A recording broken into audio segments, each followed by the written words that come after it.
तो ये है माउंट एवरेस्ट बनाया हुआ है ना। 6 महीने पहले मेरी एक फ्रेंड थी जो अभी नहीं रही, उसने मुझे बहुत सारे कॉल किए दूसरे नंबर पे मेरे। मैंने कहा नहीं है, कुछ किया नहीं है, मुझ पे झूठे मूठे आरोप लगाए गए कि दुनिया के लोग तो आज तुम्हारे कल तुम्हारे नहीं होंगे। ठीक है, किसी से डरने वरने की जरूरत ना है इस दुनिया में, क्योंकि ठाकुर जी हमारे हैं और हमारे रक्षक है।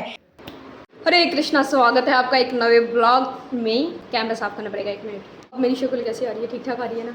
तो ये बालाजी मंदिर गए थे हम, तो श्री वेंकटेश्वर बालाजी मंदिर हमारे घर से पास है, तो वहाँ गए थे। तो वहाँ से अक्षय तृतीया का चंदन दिया था प्रभु जी ने, दिल ही खुश हो गया मेरा। तो मतलब पिछले साल हम अक्षय तृतीया में वृंदावन में थे ना। और ये मॉर्निंग ब्रेकफास्ट हमारा न्यूडल है, देख लीजिए। प्रसाद की जाए, खाकर फिर बात करती हूँ। और कल मेरा एग्ज़ाम भी है, तो पढ़ना भी है सारा दिन, बस यही करना, मैंने पढ़ते ही रहना बस, और कोई काम नहीं। तो ये हमारा आज का महाप्रसादम, पनीर अरबी एंड कटहल की सब्जी। ये बंगाली सब्जी आपको कुछ समझ नहीं आएगी, बट देख लो। माउंट एवरेस्ट बनाया हुआ है ना। मतलब पहले ना मैंने ऐसे सर्कल किया, फिर बीच में सब्जी डाली, और अभी मैं खाऊंगी, फिर बाद में बात करती हूँ खाकर। और पढ़ाई करनी है। राधा रानी जी को अरबी बहुत पसंद है, और हमारे घर में आज अरबी बनी है। मैं कैसे दिखा रही हूँ। मुझे याद आया अरबी खाते टाइम कि श्रीमती राधा रानी को भी अरबी पसंद है। खा लूँ मैं पहले। देखो दादी ने मुझे ऐसे अरबी निकाल कर दिया है सब्जी में से।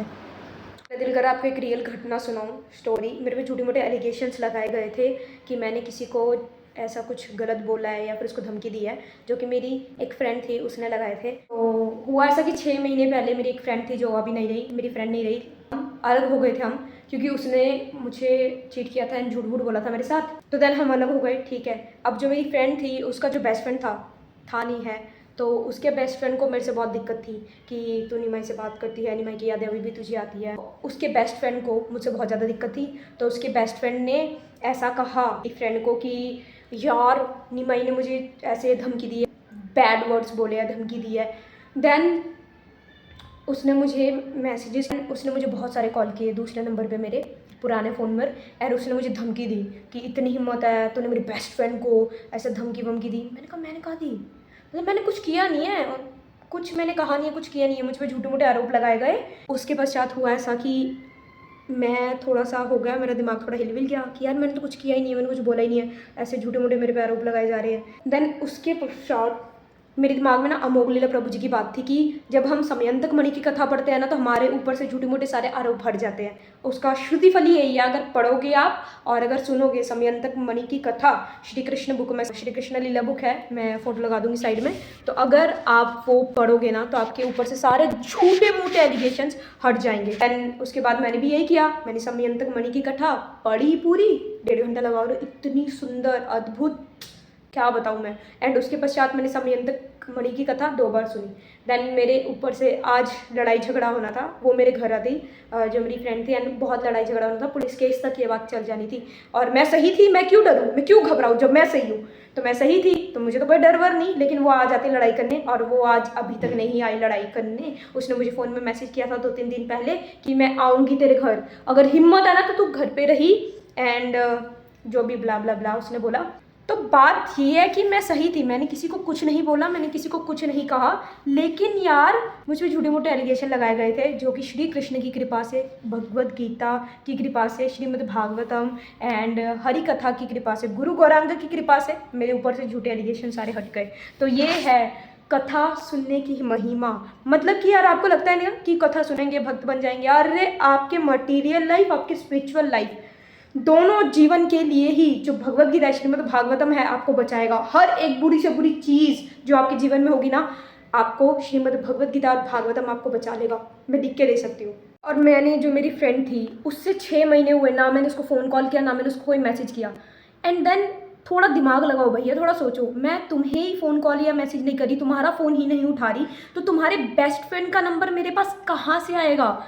मैं तुम्हारे बेस्ट फ्रेंड को शक्ल से नहीं जानती, मैं तुम्हारे बेस्ट फ्रेंड की आईडी नहीं जानती, मैं तुम्हारे बेस्ट फ्रेंड को बिल्कुल नहीं जानती, कहाँ रहता है, क्या कैसे रहता है, कुछ नहीं पता मुझे तुम्हारे बेस्ट फ्रेंड के बारे में। तो तुम्हारे बेस्ट फ्रेंड का नंबर मेरे पास कहाँ आएगा, और मैं उसको क्यों धमकी दूंगी, और मैं उसको क्यों कुछ बुरा बोलूँगी। भैया थोड़ा दिमाग तो लगाओ, ऐसे ही सिरफिरों की तरह किसी के ऊपर भी कोई भी इल्ज़ाम लगाई जा रहे हो, बताओ मुझे क्या मतलब तुमसे और तुम्हारे बेस्ट फ्रेंड से। डूड क्या मतलब मुझे, मतलब लोग आजकल घोर कलयुग आ चुका है, किसी पे भी कोई भी इल्ज़ाम लगा देते हैं, समझ ही नहीं आती। और मुझे सिर्फ आप सबके साथ इसीलिए ये फीलिंग को शेयर करना था, इस भाव को शेयर करना था कि कृष्णा और भगवान और गुरु आप पे हमेशा सदैव कृपा बनाए रखते हैं। और आपको डरने की ज़रूरत नहीं है। अगर आप पे छोटे मोटे एलिगेशन लग रहे हैं या फिर आपके जीवन में कुछ नेगेटिव हो रहा है, डरने बनने की ज़रूरत ना है। गुरु गौरांग को याद करो, भक्ति वक्ति अच्छे से करो। इवल लोग है ना, देखे जाएंगे तुम्हारे जीवन में, भगवान अकेले संभाल लेंगे। मैंने स्टोरी में ये भी पढ़ा था कि भगवान सबसे शक्तिशाली है, हमें उनसे डर के रहना चाहिए हर एक जीव को, ठीक है।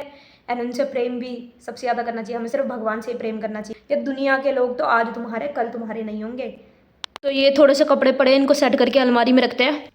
एंड जब हम गलत नहीं होते ना, ठाकुर जी हमारे साथ ही होते, ठीक है। किसी से डरने वरने की जरूरत ना है इस दुनिया में, क्योंकि ठाकुर जी हमारे हैं और हमारे रक्षक है। लिख लो सभी जो मेरे देखते हो ना, 100-150 लोग, ठाकुर जी तुम्हारे हैं, दिल में तुम्हारे भी है, ठीक है ना। तो डरने वरने की कोई ज़रूरत ना है किसी को। और कल मुझे इतनी हिम्मत मिली ना, समयंतक मणि की कथा पढ़कर, मैं 2 चैप्टर समाप्त कर दिया पढ़ कर, बस यही है।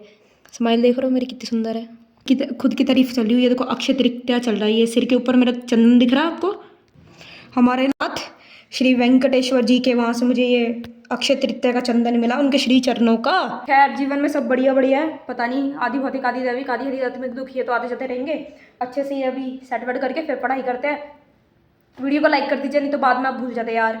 एक जादू दिखाऊँ आपको, वो खाली खाली जगह कितनी सही लग रही। इस बेचारे का हाल देखो, बेचारा कह रहा मुझे इस कार्य के लिए लिया था तुमने, शूट तो करते नहीं तुम।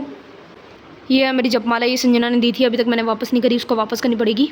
पता नहीं आजकल क्यों भूख बहुत कम लग रही है मुझे, एंड वीक फील हो रहा है थोड़ा सा, बाकी तो पता नहीं। एक तो अचानक से इतनी गर्मी पड़ी ना यहाँ पर, मैं 1.5 घंटे से ऐसे पढ़ाई करी जा रही हूँ। तो मैं सोचती हूँ 5-10 मिनट का ब्रेक ले लूँ।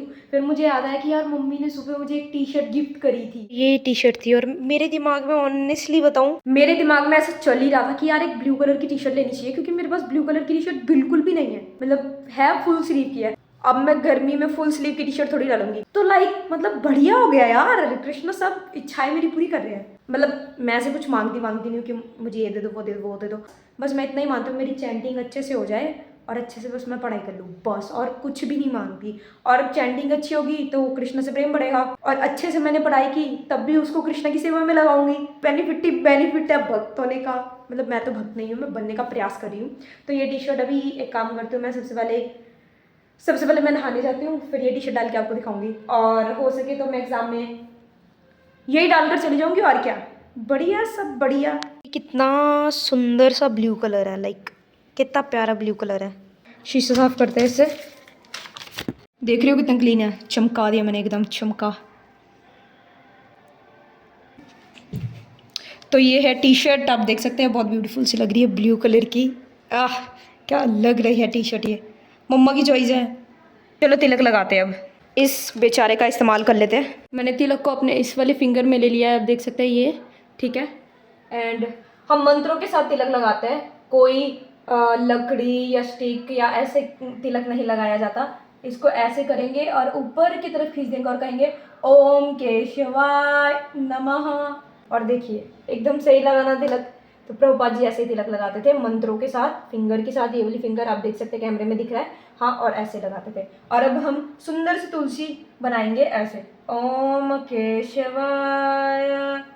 तिलक को साफ करने के लिए एक स्वच्छ कपड़ा ले सकते हैं, लेकिन क्योंकि मुझे आदत है ऐसे साफ करने की, तो मैं ऐसे साफ करूंगी। बस हो गया आपका सुंदर तिलक, अद्भुत तिलक। अब आपको यमराज नहीं पकड़ेंगे, अब आप भक्तों की श्रेणी में आते हैं। अब भगवान श्री कृष्ण आपको अपना लेंगे, क्योंकि आपने तिलक लगाया है। अब आप कृष्णा के हैं, अब श्री राधा रमन लाल जी के हैं। अब आप सुबह हम श्री वेंकटेश्वर बालाजी महाराज जी के पास गए थे, उसका मैंने रील बनाकर डाला है, आप देख लीजिए। इतने सुंदर, इतने अद्भुत दर्शन है ना भगवान जी के। भगवान जी इतने प्यारे लग रहे थे ना आज, मतलब क्या बताऊँ, मैंने दिल से उनको आज प्रे किया ना ऐसा।